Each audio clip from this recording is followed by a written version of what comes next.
No, ChatGPT will not take your job, and if anything, my job as a teacher is more at risk because of what ChatGPT can do.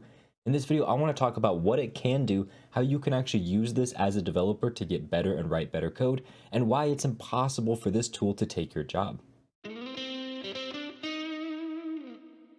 Welcome back to Web Dev Simplified. My name's Kyle and my job is to simplify the web for you so you can start building your dream projects sooner. And today I want to talk a lot about ChatGPT. I think this is a really cool AI program and it has a lot of potential, but none of that potential has anything to do with replacing your job.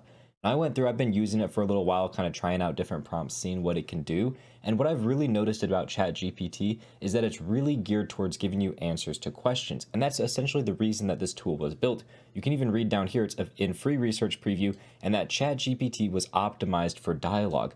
It's optimized for you talking to someone like a chatbot essentially, but like a really, really good chatbot that can answer almost any question you throw at it. It's not optimized for creating or writing code, and you can definitely tell when you start asking it really code-based questions because it gets things wrong or it gets things incorrect or it's just not how you would do it. It's just not optimized for that. It can do it, but it's not what it's meant to do. For this reason and this reason alone, this is not going to ever replace your job as is, but it could be built upon to be more geared towards code, and in that case, it could really help you with your job, but I still don't think it'll replace your job because of other reasons we're going to talk about in this video. Now, when it comes to asking ChatGPT questions, I'm really happy with the responses they give me. For example, I asked, what is Next.js 13? And it told me really briefly what Next is and some of the differences that version 13 comes with. And overall, it's really good at answering these kinds of simple questions, even coding related ones. Like I asked it to give me a simple Next.js and Firebase integration, and it wrote out not only explanations of what is going on, but the different commands I need, like installing Firebase, setting up a config file for Firebase, and then initializing it and how you can reference it. Now, this doesn't actually really talk anything about how to integrate it with Next.js. This is really just how I can do this with Firebase. It's just saying once it's installed, you can import it into Next.js, but nothing else about how to specifically use it in Next.js. So it's not perfect, and that's okay. You can continue to refine your question, maybe ask it some more points. I could have followed this up by saying, hey, give me more information on how to actually implement this in Next.js, and it would have given me more information back. But as just an initial response, this is pretty good and is helpful with certain things. And it's also really good for just asking generic questions. I thought this one was pretty funny. I figured I would ask it who I am to see if it would be able to tell. And it was pretty accurate for almost everything, except for it thought that Travis Nielsen runs my YouTube channel, which would be hilarious because he has great content, but obviously that's not true. And something else that I really think this is good for is when it comes to writing things. So I asked it to write me a blog article in Markdown on the 3 most popular HTTP status codes. I actually have a blog article talking about much more than 3, but I have a ton of HTTP status codes on my most recent blog article. I'll link in the description for you. But this actual blog article it wrote, which I told it to do in Markdown, which it did use Markdown for, is actually fairly, good. It has, a title here, it has some basic explanations, it has the top 3 things, and it has explanations of what each of those 3 things do. Now, I would go ahead and make this a better blog article if I wrote it from scratch, but this took ChatGPT like 45 seconds to write, and it would take me much longer to write. So this is a good place for like starting out with certain things like, hey, write me a blog article on this, and then I can take that blog article and modify it and actually make it useful for my audience and more correct and, more detailed than what they give you here. Now, one thing I did notice, we can actually see my next example of why this thing I noticed is I said, write CSS code to create a simple parallax effect. And I noticed that a lot of answers that this gives you back have a lot of repeated information, or they're very you can kind of tell it's an AI pulling information from things because it tells you a lot of stuff you don't really need to know. Like it's like to create a parallax effect, use background attachment and background position. Here's an example of how to do that. And then it would explain to you what the background attachment property is in more detail, and it would repeat a lot of things in that way, especially some of the other previous examples I tried with this. And it has more details down here. So it's really good at being super detailed, but a lot of this stuff is kind of repetitive and you don't really need to know. It's like, oh, you can use background image to put an image as your background. That's pretty self-explanatory. I don't need explanation for that. So I found that a lot of things were like that, where you could clearly tell it's like, oh, let's just copy paste this from this part of the web, copy paste this from this part of the web, and so on. Now, when I did end up giving it some code things like, hey, write a TypeScript type for this very simple JSON object, it was able to do it perfectly fine. Like, here we go. It used an interface instead of a type. No big deal, but it was able to get the number and the string correct for all of my different keys. And it even showed me how I could actually use this if I wanted to. I mean, sure, that's great. It's not what I asked, but it works. And this right here is where I really think it excels. I was like, you know what? The use ID hook is kind of confusing. The React docs aren't good enough for me.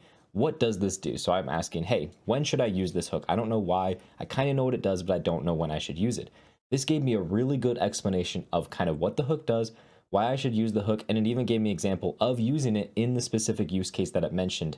So I think this type of questioning where I'm like, hey, I'm confused on this programming topic. What should I do? Like half the questions you would ask to Stack Overflow are questions you could ask to ChatGPT, and it would give you a response that's just as good as what you're going to get from Stack Overflow. So this is where I think this really excels in the learning process, or if you're just stuck with something, asking questions like this, it's going to give you really good detailed explanations of everything. And these explanations have made a lot of sense to me. I read through it, and it's pretty much exactly what I would tell someone.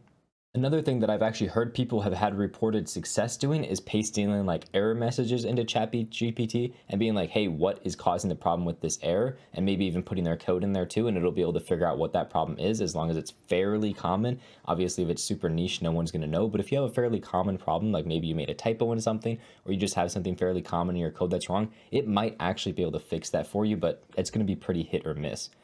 Now, another thing that I found interesting is I was trying to ask it, what does this function do? I just took a function from a project I recently did for a video, pasted it in here. All this function really does is just take one variable of data, these two variables right here, and convert them into a different object. It just transforms the data into a new format. So I took this, I pasted it in, and I said, what does it do? And this explanation was honestly pretty much entirely useless. It was just like, hey, this function takes in an input, and then it returns an output. I mean, that's really all it told me. And it also said it used variables from the input to give me the output. I mean, it wasn't that useful of an explanation, but also it's a pretty simple function, so it's not too big of a deal. I also took some more code down here and kind of asked what this did. And again, it's a very similar thing. It just explained line by line kind of what the code did. It was like, here it did a loop. Here it added things by using the set function. So it was very rudimentary, if that makes sense. Like it wasn't too useful. Like it didn't give me overall like what is the actual meaning behind this code, which is what I was really hoping to be able to see, because sometimes when you get complicated code bases, you may know what every line of the code does, but you don't know what all the code together is really trying to accomplish. I was hoping this might be able to help with that problem, but it looks like it's not quite there, which makes sense because it's a fairly complex thing to explain, and it probably wasn't trained on a lot of code examples. Now, some of the final stuff I did was asking it to create functions for me. So I asked it to create a function that takes in three numbers, essentially three coordinates, and converts them to a normalized 3D vector. And it was able to do that perfectly fine using TypeScript.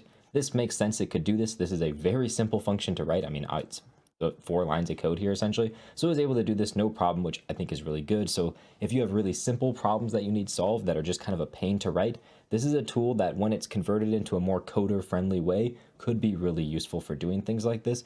But as soon as you ask it to do more complex tasks, like I tried to ask it earlier to create a to-do list application for me using TypeScript and React, and the code was coming along really well. It looked like it was giving me really good code, but I noticed immediately multiple bugs within the code. For example, what it was using as the unique ID to represent each to-do was the index of that element inside the list. So for example, if you added an element to the list, it would give you an ID of 0 because it's the first element in the list, and so on. Then when you needed to remove elements, it would just remove them at the index of your ID. So if my element had an ID of 5, I would pass 5 to my remove function and remove the element at the index of 5.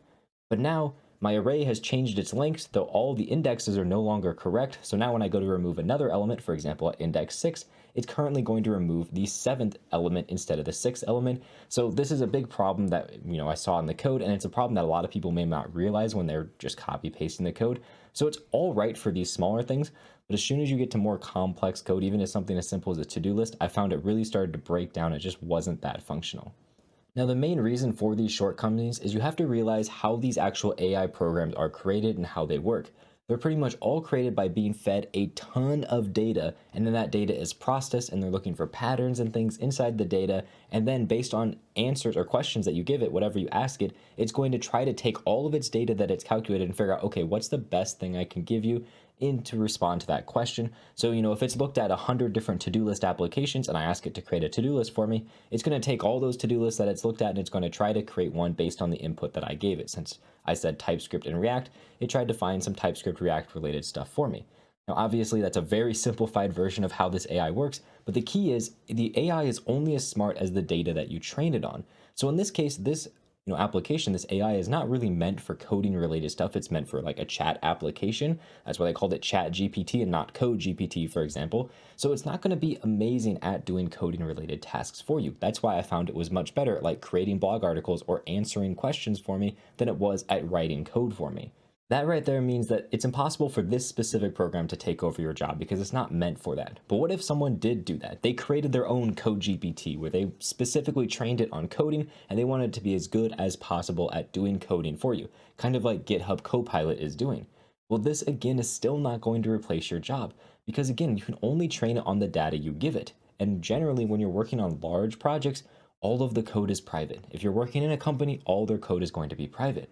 That means the larger, more popular, and bigger code bases out there for these large companies, all of those are going to be private. So the data you have to train these programs is mostly going to be coming from open source software, which some of it is quite large, but a lot of it is going to be smaller projects, projects that people have created for like side projects, side hobbies, and there's not going to be nearly as many large scale enterprise code bases inside of your training data. And that means when you try to use this tool on an enterprise code base, it's not going to be able to pick up on all the things that you're doing. A lot of things that are done on enterprise are not done in smaller applications, and same thing vice versa. Smaller applications do a lot of things that you don't do in a large enterprise scale.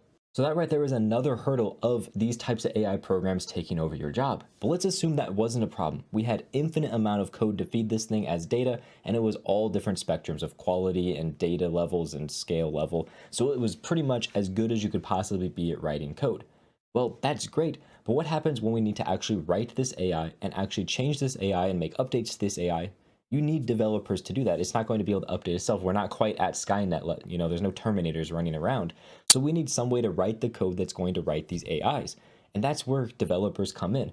So maybe 10, 15 years down the road, these AIs are going to be powerful enough to write out really simple web applications for us. And that might replace quite a few web developer related jobs. That also means we've opened up a ton of other jobs for writing more complex code, like more complex web apps that these AIs can't do, and for writing out the code for these AIs as well. So if we even do replace some jobs, we're going to be opening up other jobs all within the same developer kind of space. Obviously, it's a different skill set, but you're still having that developer job. And again, I don't think these tools will ever get to the point, at least in my lifetime, where they can overtake writing out large scale enterprise applications.